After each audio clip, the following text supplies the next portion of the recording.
My name is Cindy McDonald. As I mentioned, I'm a producer, a counselor, and an entrepreneur.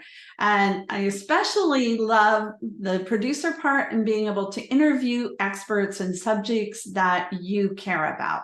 And today I'm especially excited to talk about gap year. We have a gap year update with 4 special guests because this is the gap year exploration month. Is that right, Julia? All right. So I'm Julia Rogers, Carmen Gallegos, who you all know and love, Jason Sarouhan, and Julia Schmidt. And we're going to talk about gap year. So as you're joining us today, please put in the chat whether or not you took a gap year. And if you did, you can share, where you went, what you, just what was it up or down, thumbs up, thumbs down. Because this is something that a lot of us, as we're working with students, are facing with our students and the families and the parents. So as you're logging in, go ahead and put in where you're located and where your name, your location, and if you took a gap year. So while everybody's doing that, let's go ahead and I'm going to ask each one of you to just share a little bit about, what your background is. How did you become an advocate for gap year? So we're going to start with Julia Rogers. How did you become an advocate? And tell us a little bit about your background and what you do, Julia. Sure. Thank you so much, Cindy. I'm so excited to be here with these great people today and talk about my favorite thing. So I just put it in the chat, actually, that I took a gap year after college myself. I went to Tanzania for 10 months and did public health outreach.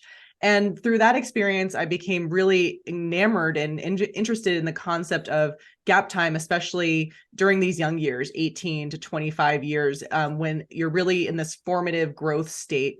And so when I got back from my gap year, I personally thought about what would have been different about my college experience had I taken a gap year prior to starting university. So that was my inflection point where I got interested in the idea of gap year counseling. And soon after my time in Tanzania, I actually started my business that I'm still running today, which is En Route Consulting. So I work with gap year students and help them craft personalized itineraries. And so, yeah, I get to do speaking engagements like this all the time and talk to and work with gap year students as my career. Well, that's really nice to be able to turn something you love into a career. For sure. So Carmen, tell us your story and why are you such a gap year advocate? Sure. I'm sure I've mentioned it a couple times on these forums, but when I was younger, my family hosted foreign exchange students through Rotary International. And so ever since I was in 3rd grade, so for a very long time. And I knew that I wanted to go on a foreign exchange. I did the whole application process. I got placed in France, but then unfortunately it got canceled because of COVID. And I was so upset because this is something I'd wanted since I was in 3rd grade. But then at that point, I decided I really still don't want to go to college yet. I don't want to do it. I'm not ready. And so then I decided to still take a year off. And because of COVID, I wasn't really able to travel that much.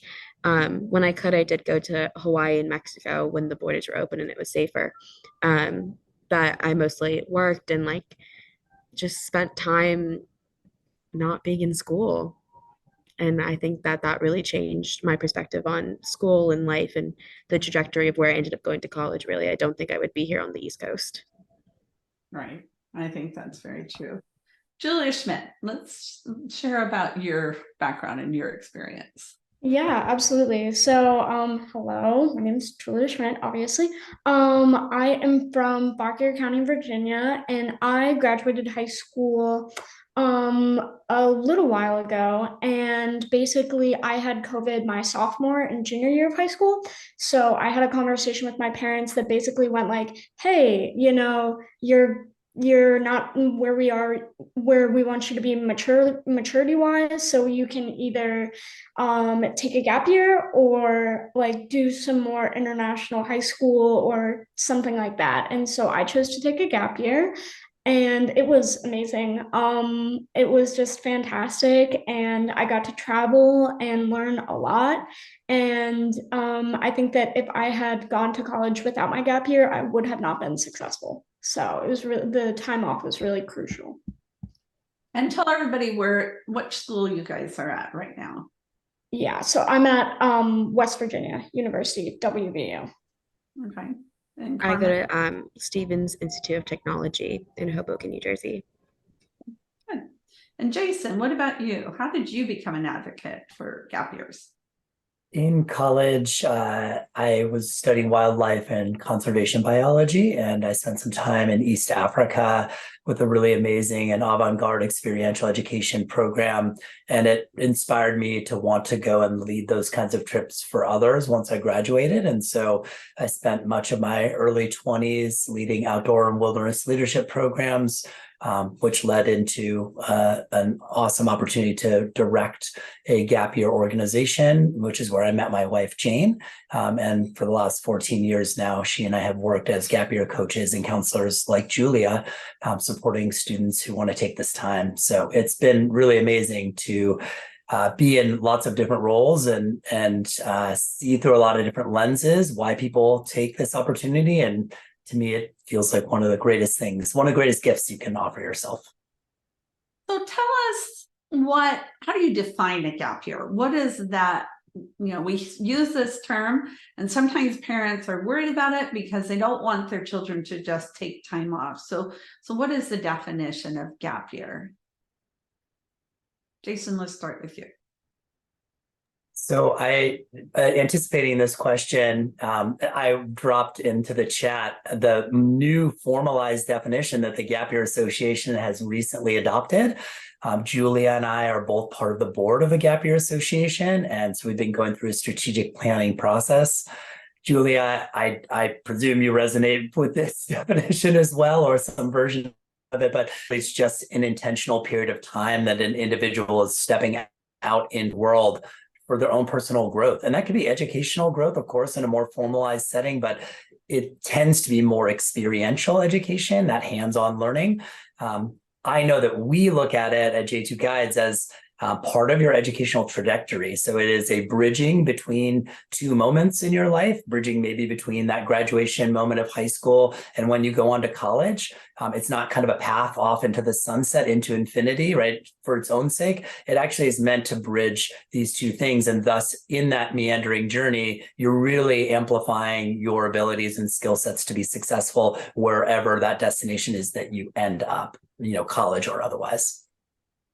I love that. I love that. So, Julia, who takes gap years?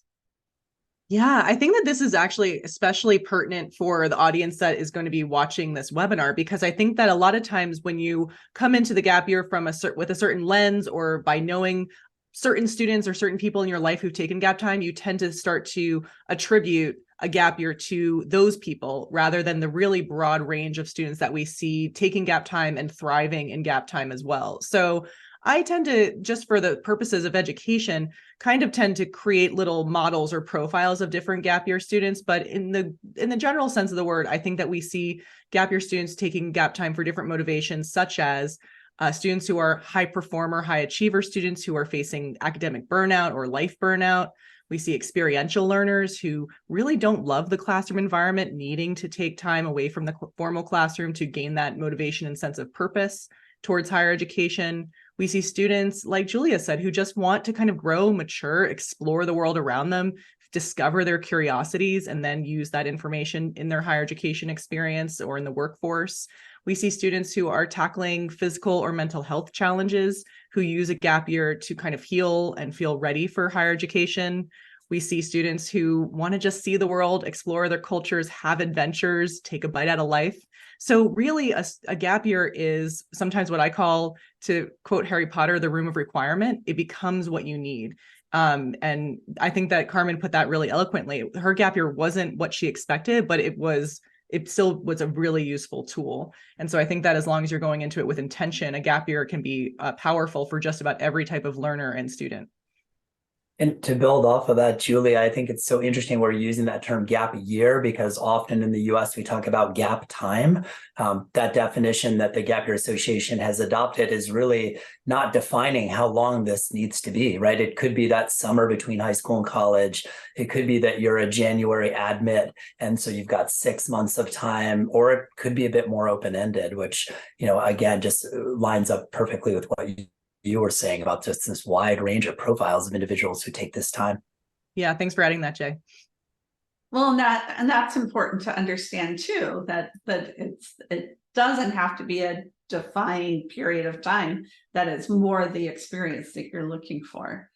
So Beth brings up a really good point. And so thanks for putting this in the chat. She talks about how she works with students who may not be college ready after high school, and maybe neurodiverse. So how does this affect neurodiverse students? How does it benefit them?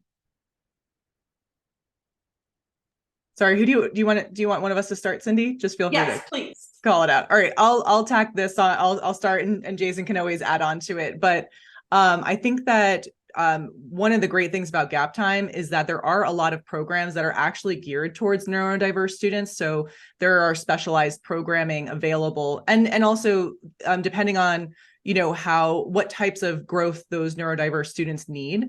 There are programs that are career readiness and skill-based building programs that focus on interning. There's outdoor wilderness programs that are fantastic for students with ADHD who need to kind of hone that natural sense for action and learn about how to kind of conquer it and corral it. And then there's other programs that are more about life skills and independent living and developing those kinds of skills alongside interpersonal skills, and others that kind of meld a lot of those elements together. So I think that we can, Jason and I can always drop some of those examples in the chat, but I think that there is a kind of a whole segment of the gap year programming space that nurtures those particular types of students and their unique gifts and challenges. And additionally, I would just say that many of the experiential education models, even if a program isn't identifying itself as working with neurodivergent learners specifically, many of the program models are really based in that hands-on realm of building confidence and competence through offering skilled students the chance to build up skill sets and then try them out in a container where the idea of quote unquote failure isn't actually devastating failure. It is, oh, I just didn't do it well the first time. How can I improve upon that? So it offers this space of grace that much of high school life does not offer, in order to really see, okay, how do I need to manage my life? How do I need to manage my time? What are some skills and tools I can do that with? And then take on those leadership roles within. And so I think we find as gap year coaches that students who either have an identified learning difference or who just feel like they might be struggling with their own management, for example, really end up thriving and learning a lot about themselves and feeling much more confident after they come out of an experience like this. And I feel like that ends up being demonstrated where if they chose to participate in a program like this in the fall, in the winter and the spring, they tend to be able to take on more independent experiences that require a lot more autonomy from them. And those are things that they might never have imagined they would have been able to take on before they started their gap year. It sounds like it's helping them to build that growth mindset. It's not, I can't do it. I just can't do it yet, right? And finding those strengths, which oftentimes they haven't found in high school, and giving them that opportunity. So, and I love seeing all these different links and resources, and these will be in the show notes as well. So how has the perception of gap years changed over the years? What are some trends and things that Jason, you or Julia have seen? And then Carmen, you and Julia, I want to ask what you've heard from people in terms of different cultures and you've been doing this from different places and met different students. What are some other students' experience and their perceptions of gap years? So how has it changed, and what are some of the cultural perceptions of gap years? One area that I think is interesting to look at is just the cultural trends of how gap years are perceived and who they're perceived for. So one of our colleagues, Holly Bull, her father is often credited with, starting the gap year counseling profession within the United States. And Holly used to tell us about how the common typical student who used to take gap time back in the 90s was, a student really who didn't have their path, who really didn't know where they were going, quote unquote, lost student. We don't really speak in those terms anymore, but it tended to be the outlier. And then ironically, I think in the 2010s, we started seeing that, in fact, the most typical gap year student, if there was one, or common archetype, was this student who was a high achiever, who had a college acceptance in their pocket when they decided that they wanted to take gap time, and they were utilizing this time for self-growth. And that came to kind of the fever pitch height when Malia Obama chose to take a gap year. And then in the pandemic, we have a conflation of the term gap year with basically all the students who just didn't go to college, and sports teams that are now taking gap years, and athletes that are taking gap years. But the term gap year really suggests that intentionality, right? That growth mindset that you're talking about, Cindy. And so we're at an interesting moment where even I just read an article that Bill Clinton is holding this conference, and one of the titles of the conference workshops with the AmeriCorps is not a gap year, a leap year, right? It's like everyone's trying to distance themselves from the idea that it is a gap, a break, as opposed to an opportunity to kind of explore. And so it's just interesting, the public perception of what gap year or gap time is. I think in the end, those folks who have maintained that interest in this concept, it really do see it as more of a holistic part of the educational path of individuals who are courageous enough to take it. I don't know, Julie, if that lines up with your perceptions as well, or if you had other thoughts. 100%. And I do think that, the interesting thing that's happened alongside that trajectory that Jason was describing is, we're also seeing a lot of disruption in higher education. The rising cost of college, the debt load of students, the graduation statistics that are not what we want to see as far as higher education completion rates.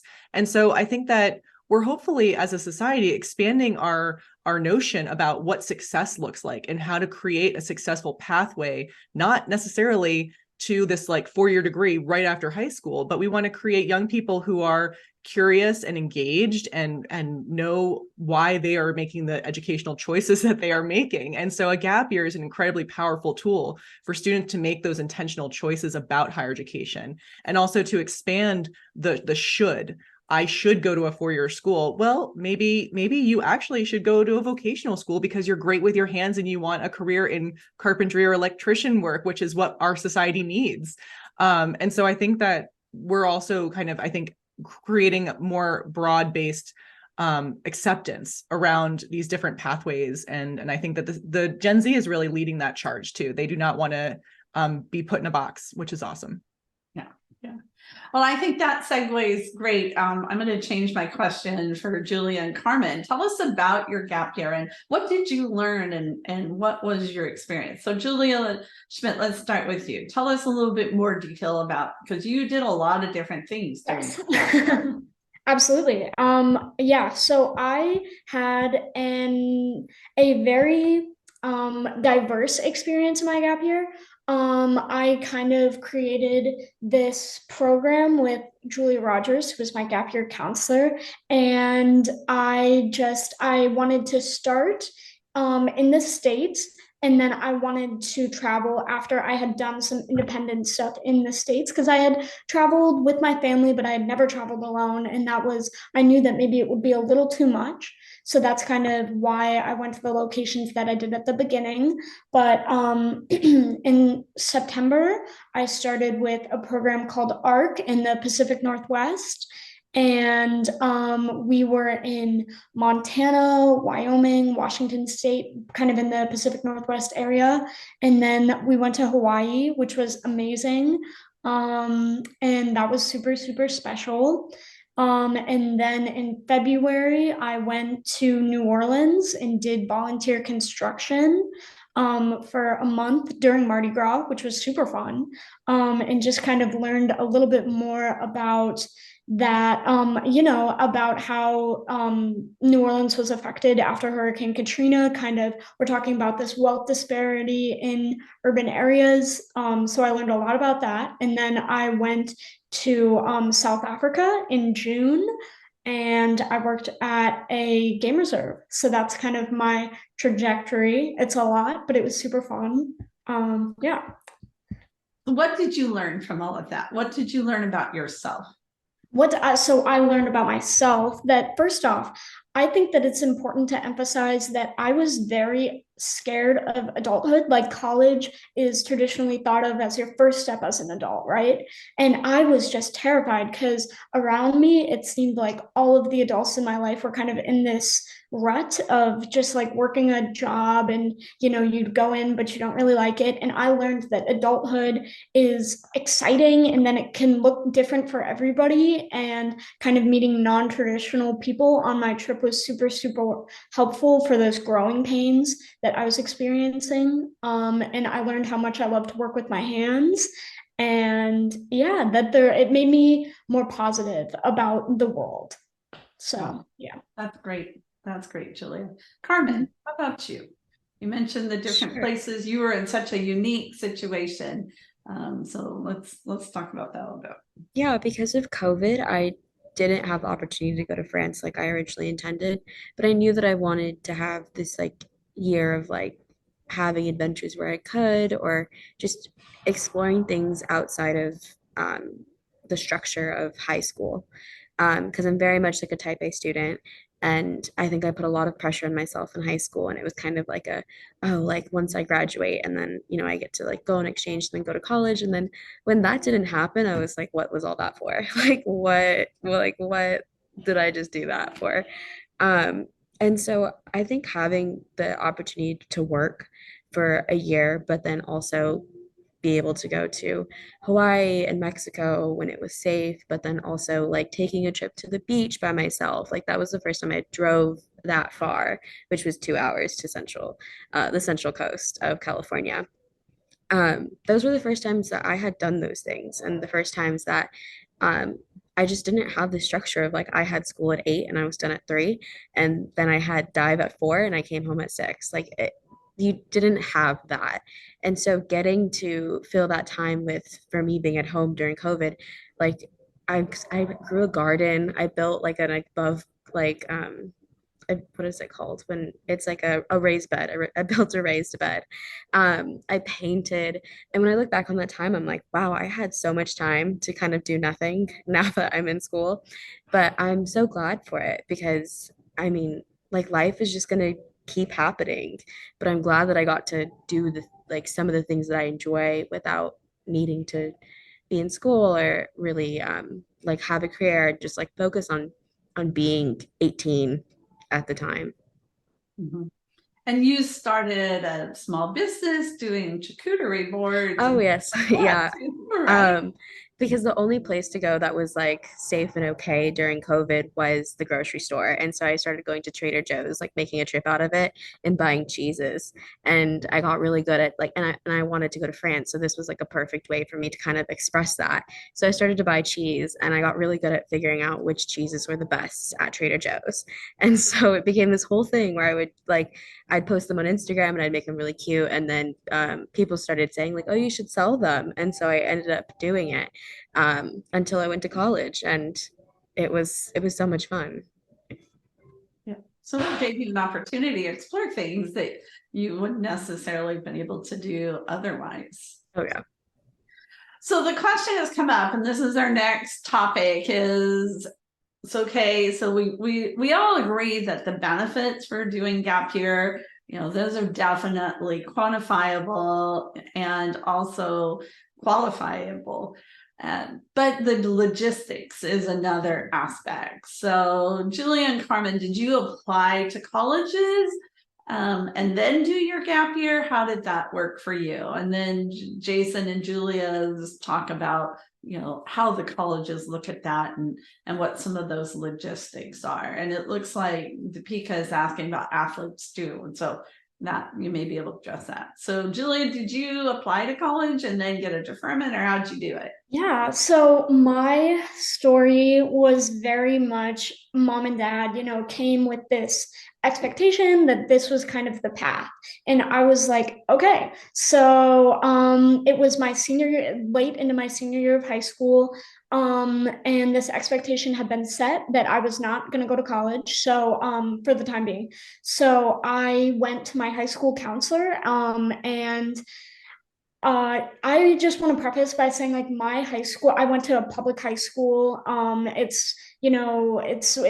my counseling program was not fantastic, but this particular counselor was super great. So I went to her and I kind of said that this is a conversation that me and my parents are having, and she directed me to Julia Rogers, and that was the path. Right. So I didn't apply for college until I came home from my first excursion during my gap year. So I applied during my gap year. So Pete asked the question, like, you have to do recommendation letters, you don't have access to your high school at that point, and Carmen, you didn't either. So how did you manage that for either one of you? How did you manage that process? Because Carmen, I know you didn't apply during, your high school year either, because I did actually. I did apply. Yeah. Well, okay. So share your story. Tell how you did that. So I applied while I was a senior in high school, and I went in with the thought that I had heard that you could apply to college and then get a deferment once you got in. And so that was the plan, because I thought I was going to go on a gap year and go on an exchange. Once I started getting accepted, rejected, waitlisted from colleges, that's when I had the conversation with my parents, like, the exchange has been canceled. What are you going to do? Like, you got into this school. Do you want to go? And I remember saying, I don't want to go yet. At the time, they were just kind of like, okay, well, we're not going to make you. So you can always go again. And so then I decided to decline the schools because of the situation. I just didn't feel that they were exactly where I needed to be at the moment. And once I had come out of this year, I knew that I probably was going to want different things than what I assumed I wanted going in. So then when I applied the second time, that's when I decided to reach out to Cindy, because the first time was such a full-time job. But when it came to letters of recommendation and the logistics of getting that information from my high school, I just emailed my high school and I emailed my counselor, and I no longer had my like student email, but I emailed them from my personal email and kept their like email information with it. And everyone was really supportive because I just explained the situation, and there was really no problem of getting things kind of on time or anything like that. And describe the high school you went to, Carmen. I went to, again, a public high school. Definitely, I don't think really the biggest asset the second time around was having Cindy. So I think the first time around, the counselor did all that he could, but it definitely was like you just had to reach out and ask for this information on your own.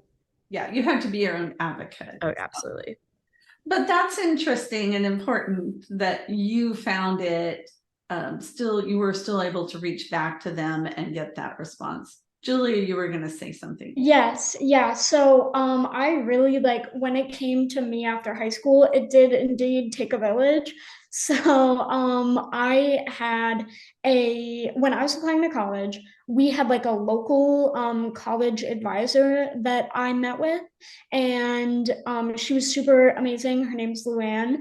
And she and I worked together on reaching out to my high school. And I think that when the public high school counselors are stretched so thin, it's totally understandable that they can't be the perfect student for everyone.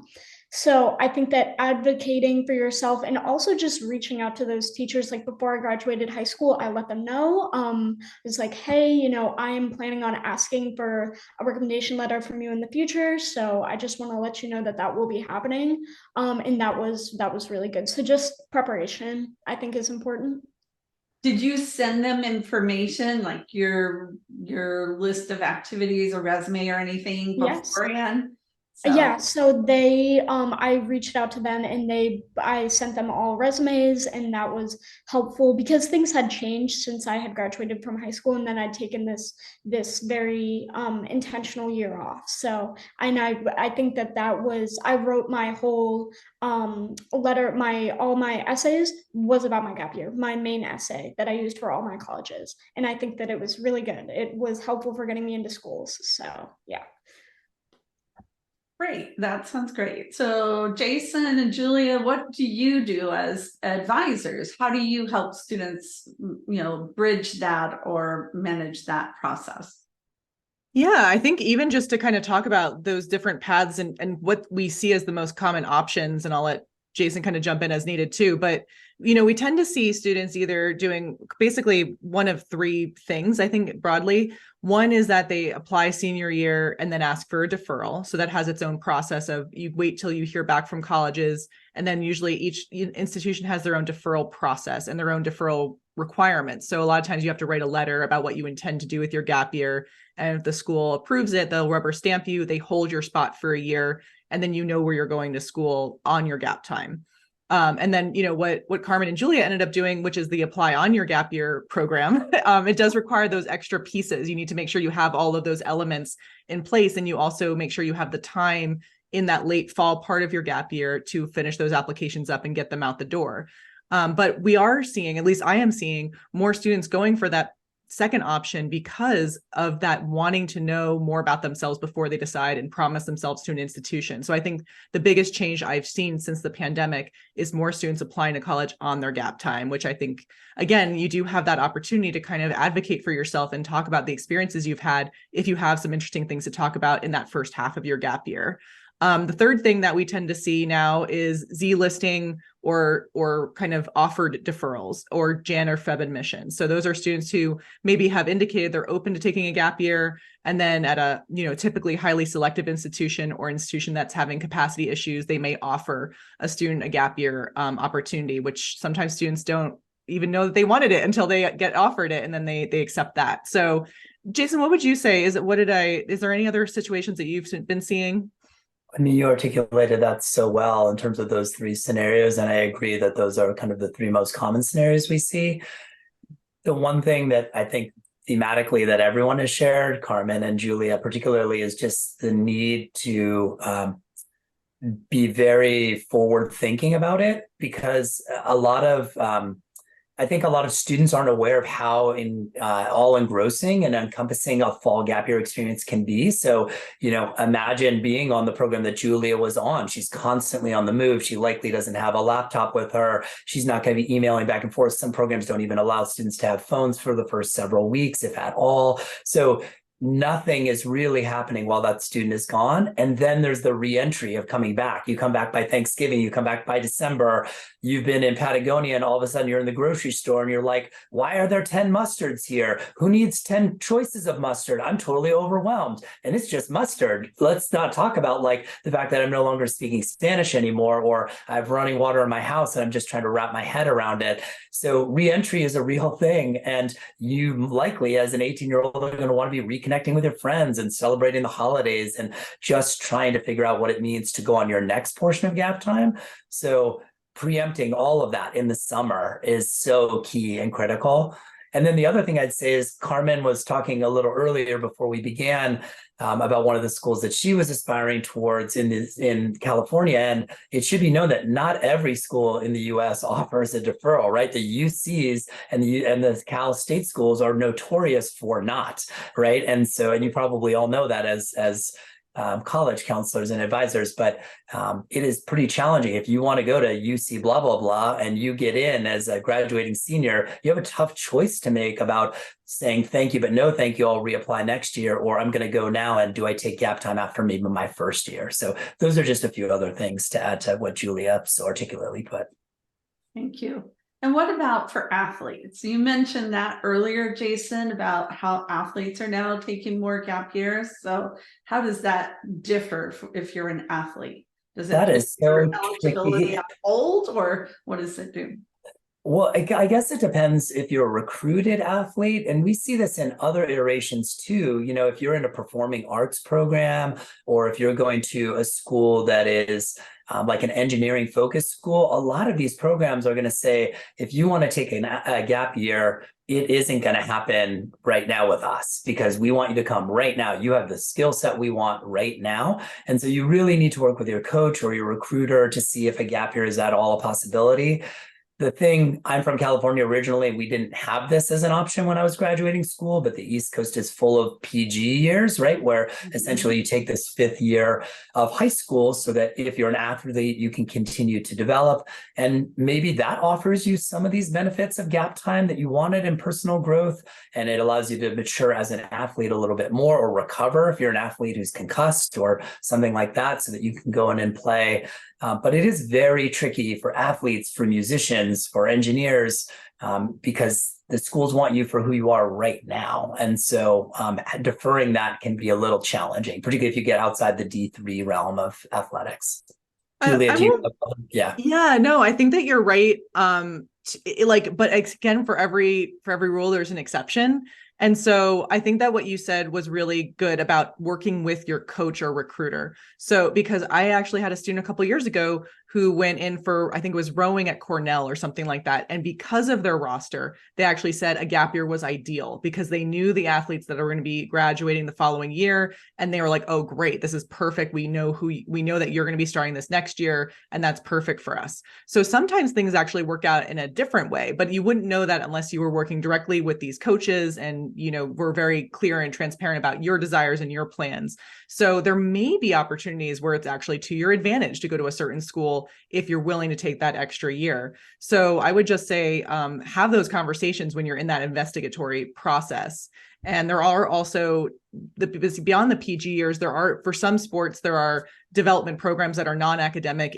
For example, soccer in Spain, or there's lots of ski programs in the Western US and the Northeast as well, where you can really focus just on athletics and personal growth and not have as much of the academic components, but you may incorporate those if you wish. So I recently had a golfer who ended up doing a lot of caddying during his gap year, and he was playing a ton on this really great course, but making money as a caddy. And he also had a chance to look at the business side of running a golf course, which was really interesting. He got an internship. So yeah, that's super creative what you're sharing. And I agree. I think for some athletes, it's wonderful. It's just, it would be hard to be a lacrosse player who went on Julia's ARC program, right? You're basically not going to be doing anything but getting up and doing an early morning run and a bunch of push-ups, and unlikely going to be playing any scrimmage matches while you're on that program.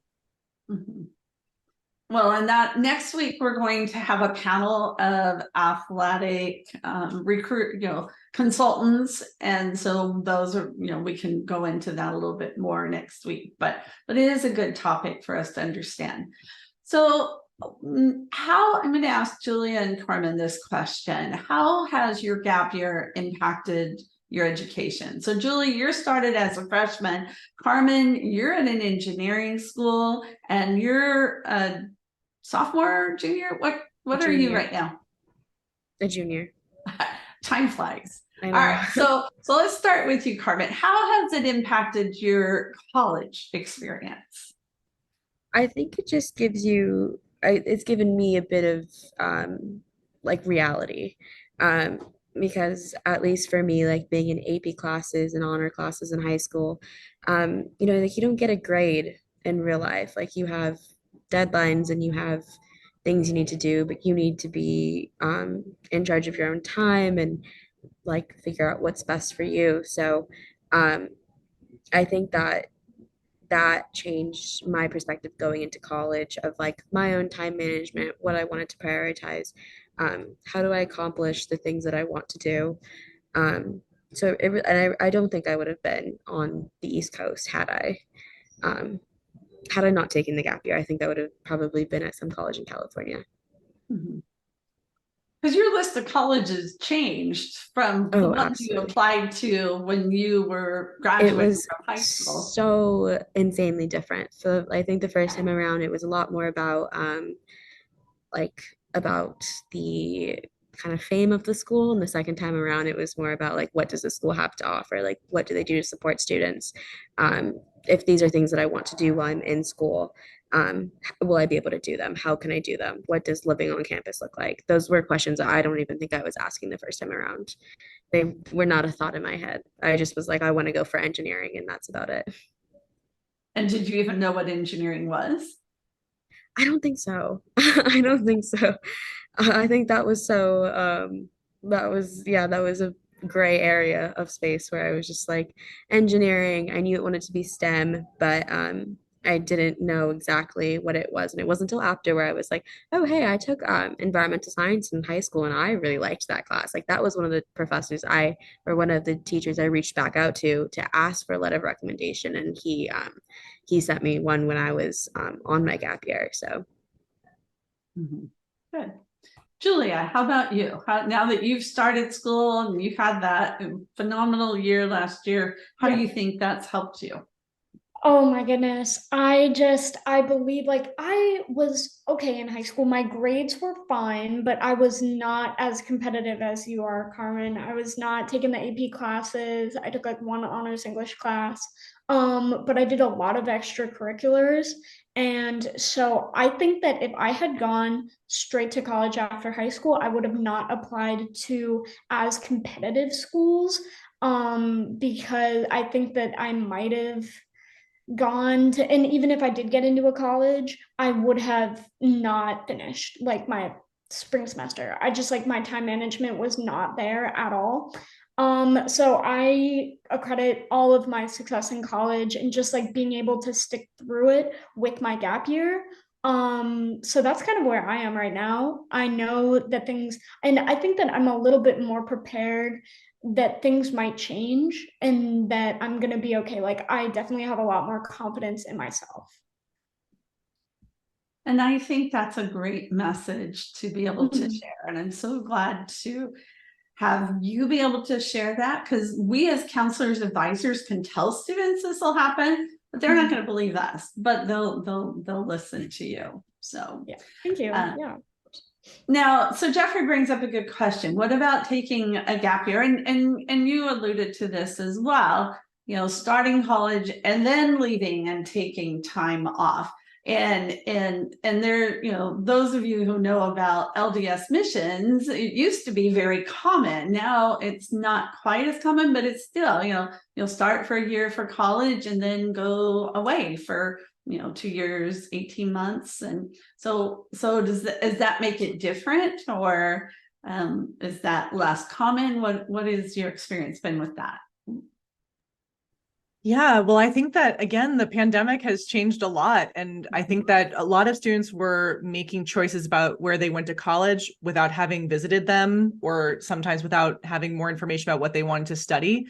So I have seen since, 2020, a lot of students taking mid-college career gap time. Sometimes it's because they're in the process of transferring schools, and other times it's kind of this mid-college malaise of like not feeling like they're in the right place, just they don't feel the school, or they feel like they don't know why they're there. And so I think that taking that step away during your college experience and taking this, what we still talk about as, traditional gap time, can help completely reinform your college experience, or it can give you that information you need to make a better choice about the right school for you. So I think it's not only something that we see a lot, I think it's probably something that we don't have the data about how many students are taking this kind of mid-college career time. But when you look at dropout statistics or transfer statistics, you can guess that there's probably a ton of young people taking what we would call gap time, but maybe not self-ascribing themselves as gap year students. What do you think, Jason?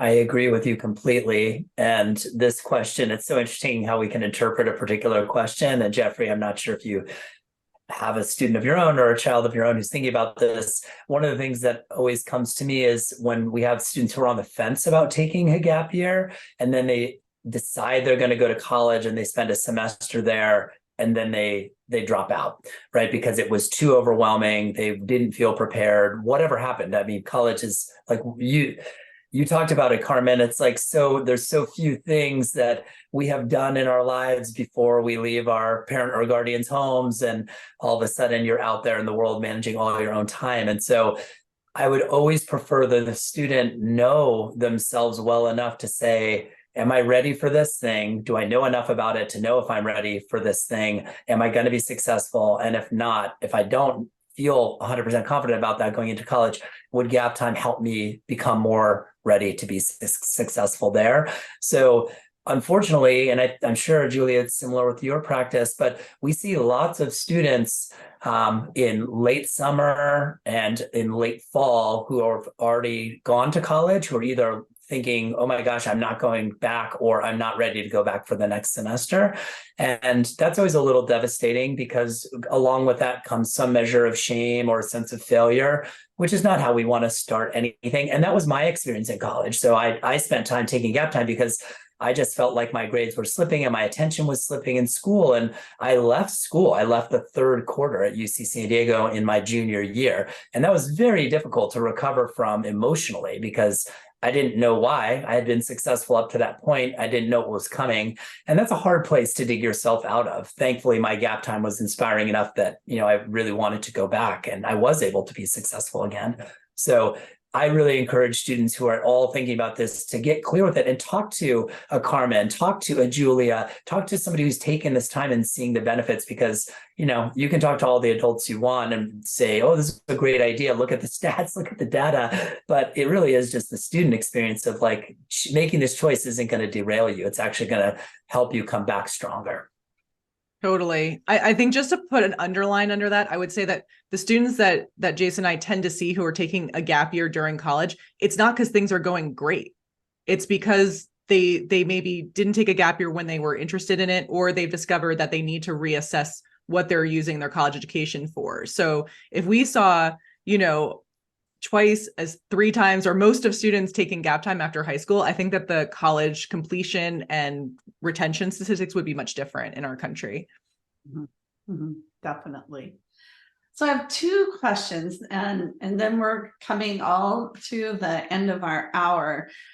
Do gap years, because sometimes the question becomes, what's the difference between just time off? Do you sit in your basement and play games the whole time? Or, does it have to be a paid program, structured, unstructured? What counts as a gap year? And then the ancillary question is what would the colleges count? You may find something that's beneficial, but are the colleges going to see it? So what counts as a productive gap year? Julia, you want to kick it off? Sure. I was gonna let you start it off, but I'll go for it. So I think that we can also drop that kind of handout that we'll link to in the show notes, because I think that offers a pretty visual aid for people. But I think that you can think about gap years in 2 broad categories of programmatic or self-designed. So programmatic opportunities are ones like Julia did for the first part of her gap time, where she was with a cohort of students. They were traveling together. It was highly facilitated. And then the second program that she did was a volunteer program. So it was still structured, but less facilitated, had a different set of expectations and structure to it. And then when she was abroad, that was also a volunteer program. So again, there was these international elements of it, but there was still a container. But what she didn't mention was also during her gap time in between those opportunities, she was also working and living at home. So that was a self-designed experience. She had to get a job. She had to manage her time. She had to come up with these other creative ways of spending her days. So a good gap year, I think, combines both programmatic and self-designed elements to come up with this holistic plan. It's great to have things that are less structured in your year. It's also great to have opportunities that are going to help you learn in a more structured environment that maybe is pushing your comfort zone edges and that kind of thing. So they can happen close to home or around the world. You don't have to geographically, go as far away as possible to have these growth experiences. It is about kind of fitting it with the students' desires for their gap time and then their budget and those other parameters. So Jay, pick it up from there. I'll come back and zoom us out to 30,000 feet again. I think really the most important ingredients are that a student is choosing it. This is intentional, right? It's not just happening to you. It didn't just happen to Julia or Carmen. Both of them found themselves in situations they may not have anticipated a year before. And they leaned right into it and said, great, I'm going to be an active leader in my time right now. And I'm going to make something great happen. And both of them made amazing things happen in their gap time, like just incredible. I love hearing both your stories because I think it's so symbolic of the kind of range of gap year students we get to see. And I think the other piece of it is wanting it to be productive, right? So it has to be growth filled. It has to be something that is going to expand, as Julie was saying, you out of your comfort zone. It's stretching you, you're growing, you're taking on new responsibilities. And that can manifest in, I mean, I've never seen two students take the same gap year over now 14 years of just gap year consulting or counseling. And so I think it's really amazing how diverse the array of opportunities can be that count as productive. And I think colleges feel the same way, right? If you stayed home to take care of a sick relative and that was your gap time, I think colleges could find value in it if you see the value in it and if there's growth there for you. If you have to work the whole time or a big portion of it, I think colleges can see that. And really that is, and one of the links actually I think I had dropped was, writing a college deferral letter.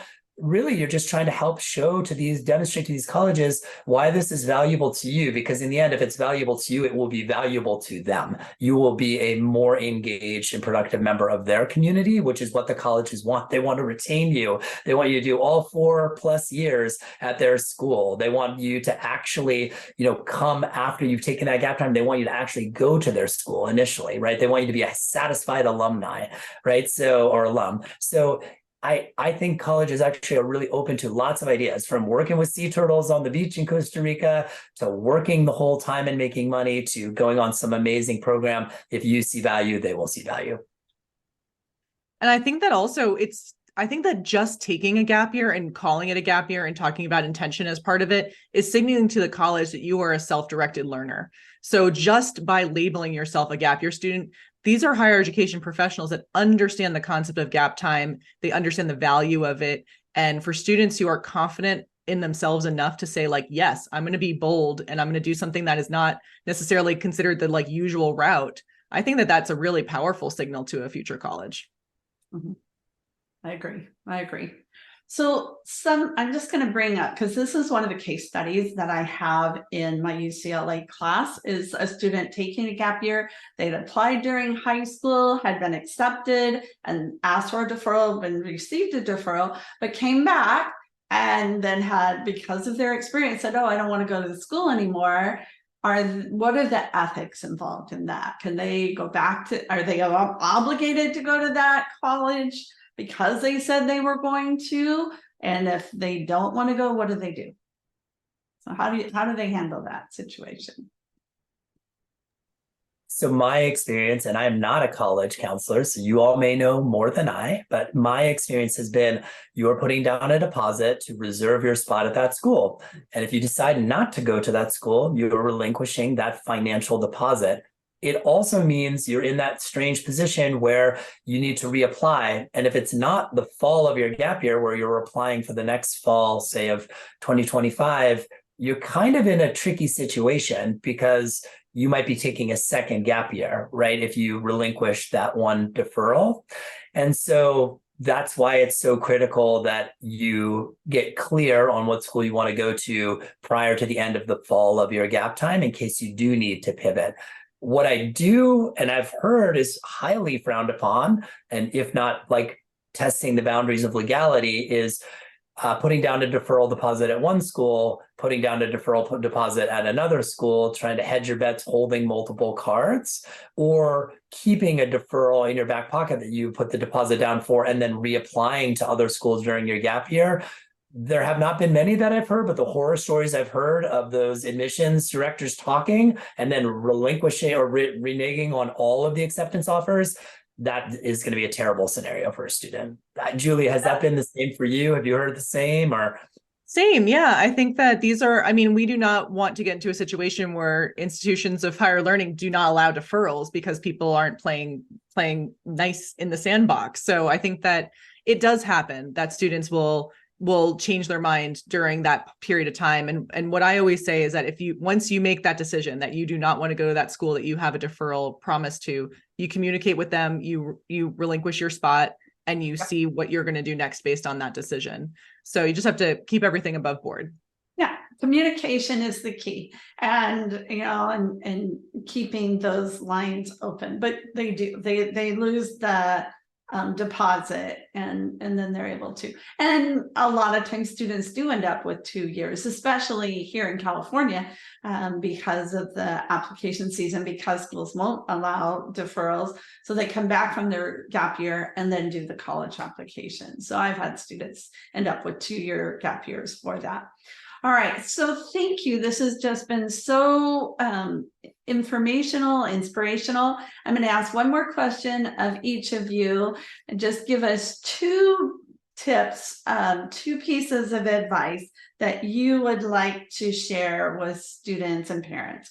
Carmen, we're going to start with you and go to Julia Schmidt, and then Julia and Jason. So Carmen, what are 2 pieces of advice that you would give to students and parents? I think my biggest one, looking back on it, is life does not have one set path. There's so many ways to get to where you want to be, and there's just no reason to compare yourself to like what you thought you should do. Like should is the worst word ever for like in my head at least. What I should do is just what's inhibiting me from doing what I want to do or what I need to do. So that's my number 1. And then 2, I think with your parents, you just have to, like, you're gonna have to be your own advocate, because I've had like, I love my parents and they were super supportive of my gap year, but then what I decided to do after, they were not the biggest fans of. So No, I they were think not. it's like you definitely need to learn how to be your own advocate for your parents, for yourself, and just like you're becoming an adult and that's scary. So be your own advocate. Good. Julia Schmidt. Yeah, I mean, I think that it's really important. We talked so much today about intention. Your intention is something that you have to be so clear with, and just, I don't know, yourself at the end of the day. Just be honest with yourself and with your parents, and they're going to appreciate that so much, right? And then something we didn't even touch on, and this is something that Julia can talk a lot more about than I can, but your gap year, I thought that it was this super elite European experience that had to cost $1 billion. That's not true. You can make it what you need it to be, and if you are honest with your finances, it can be super amazing, and you can never leave the country, and that's totally valid. So I think that that's important. Good. Thank you. Julia Rogers. Boiling things down to 2 pieces of advice is really hard for me, but I'm going to do one for students and parents and one for school counselors, because that's our audience. But I think that for students and parents, I think that creating space for this conversation is really important, and to not be afraid. I think so many people don't take gap time because either they are afraid or parents don't support gap time because they are afraid. And we have to really ask ourselves, what is that fear? Is that fear that your kid is going to like fall off a cliff and then like never make anything of themselves? I feel like that is probably that kind of ingrained fear. And so I think that removing that fear and coming into it with curiosity and saying, like, why do you want to take a gap year? Or if you are a parent who's encouraging a gap year of a student and they're resistant, that same thing, like, why do you want me to take a gap year? What could I do with that? And framing it as a really positive gift, like Jason said of it before, because it really is a gift for both sides. I mean, a parent watching a kid blossom on their gap year is amazing. And then for school counselors, I think that or school counselors or IECs or whatever, however you're plugging in professionally to the gap year space, presenting a gap year early on amongst every other educational pathway, it should be the de rigueur. It should be what we're all doing as professionals when we talk about post-secondary pathways. It destigmatizes the option. It helps parents and students understand that it's a possibility and that it should be researched. And so I think that that's a professional opportunity for everybody who's watching and is interested in this option to just talk about it like you talk about any other post-secondary opportunity. Yeah, it's not that exotic thing, like you said, Julia, like where you have to go to Europe and do this. It's much more in the realm of part of the whole process.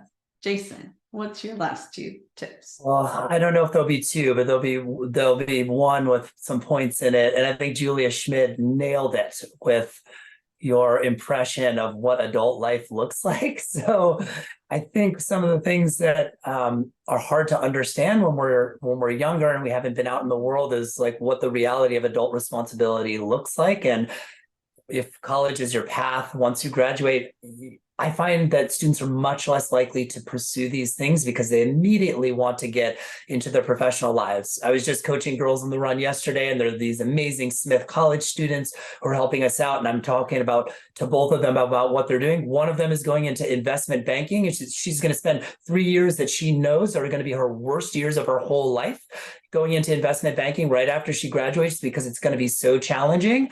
And she knows that's the path. And the other one is applying for a Fulbright to go to Mongolia.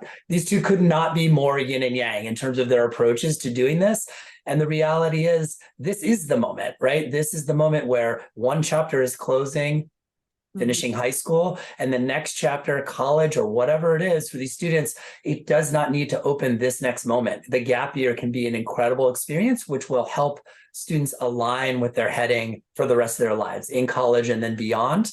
And I think those students who take this time end up finding a lot of satisfaction and look back and say, wow, there were moments that were hard, but I don't regret a single thing I chose. And we talked to lots of individuals who go on to college and then graduate who never took this time to say, wow, I really regret not doing it when I could have, because now I have a partner, I've got kids, I've got a mortgage, I got a full-time job, and there is no chance for me to step away for a month, let alone 6 or 9 months to pursue things that I'm interested in. And so this is a special moment for, I think, that young adult on the cusp of adulthood, really taking the reins of their own life, like Carmen was talking about, and then pursuing forward in a way that's meaningful. And it's all going to be there. They're still going to get to go to college. They're still going to get to go to grad school. They're still going to get to go out and work in the adult world for the rest of their lives. So that's my closer.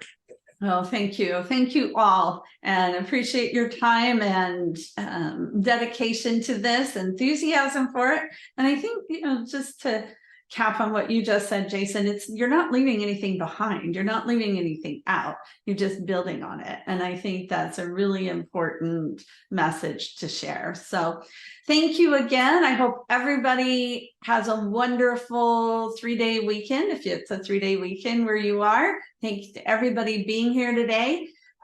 We've got links to the upcoming Friday forums. Next week, we'll have the panel with 4 other experts in sports recruitment. So we'll get to ask all those questions, because what's shaking in the sports world, things have been changing there. We're going to do a marketing session the end of October. So join me for a conversation with Peter Lampert, who you'll enjoy meeting and hearing from him. And then we have our very own Chris Anderson in November, who's going to join us. And then I haven't posted it yet, but we're going to have Dr. Corey Seemiller. Julia mentioned Gen Z. Dr. Seemiller has been doing a lot more research, and she has new research that'll be coming out in January that's international in scope and was conducted during COVID. So I'll have a conversation with her in December. So thank you again, everyone. And thank you for being here. I hope you all have a great weekend, and I look forward to seeing you again in the future. So Thank you, Cindy. Thank you. Thanks, everybody. Good weekend. Have a good weekend, guys. Thank you. bye-bye. Safe travels, Carmen.